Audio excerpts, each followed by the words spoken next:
Hi guys, unit 7. За нэмсэн чи 12 сар гараа ачижээ. 12 сар гэдэг маань ерөнхийдөө энэ жил юу гэж бүтээсэн те ажлаад өгнөдөг, ажлын тайлангаа гаргадаг сараага. За миний хувьд ч гэсэн энэ жил юу гэж бүтээвэ энэ дүгнэлтээ их гээд өнөөдөр камера асаалаа. Оюутан байхаас эхлээд тогтмол цалинтай тийм ажлын байран дээр гараад эхэлчихсэн байсан. Энэ маань сэтгэл зүй, за санхүү тал дээр ерөнхийдөө тогтмол. За 10 хэдэн жил ингээд ажил нэг хэв маягтай нэг давтамжтай ингээд амьдарч байсан бол за энэндээ жоохон өөрчлөлт оруулъя гэж бодсон. Тэгээд энэ жилээс эхлээд 2023 оноос эхлээд ерөнхийдөө тэгээд тогтмол ажлын байрнаас татгалзаад чөлөөтэй те өөрийн фрилансер гэсэн энэ замыг сонгосон байгаа.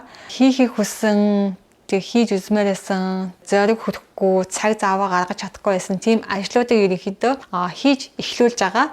Үүнээс онцлоод хэлэхэд аюул олон жил бодож яасан YouTube суугаа эхлүүлсэн байгаа. Нийт би 20-од бичлэг оруулсан байгаа. За зарим хүнд нь их, зарим хүнд нь бага санагдчих магадгүй. Гэхдээ миний хувьд болохоор ерөнхийдөө боломжийн оруулсан байна гэж дүгнэж байна.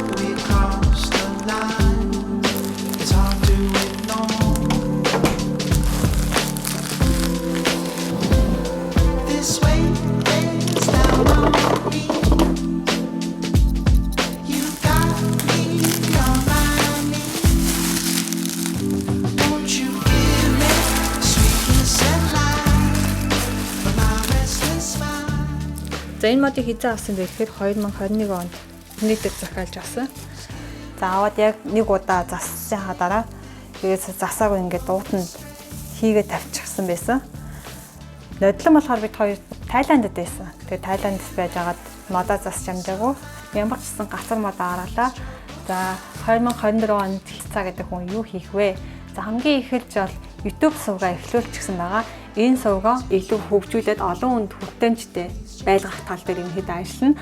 За өмнөх бичлэгүүд маань дандаа солонгос хэлээр narration хийгдсэн тийм бичлэгүүд байгаа бол өнөөдрөөс эхлээд монгол хэл дээр бичлэгүүд маань хийгдээд явагдах болно. За шаардлагатай үед мэдээж доод нь солонгос хэл дээр хадмал орчуулга оруулнаа. Миний бичлэгээр та солонгосын соёл, урлаг, өдөр тутмын амьдрал дээр хоол, хүнс, за эсвэл цаашлаад солонгос улстай холбоотой визний мэдээлэл. За солонгост монголчуудын амьдрал дээр юу хийж амьдраад гэдгийг энэ талаар ерөнхийдөө сонирхолтой бичлэгүүдийг та хаашаа үзэх болно. Тийм учраас танд миний бичлэгүүд таалагдсан бол лайк дараарай. Бас намайг дагаарай гэж хүсэж байна. Дараа дахин уулзлаа. Bye bye.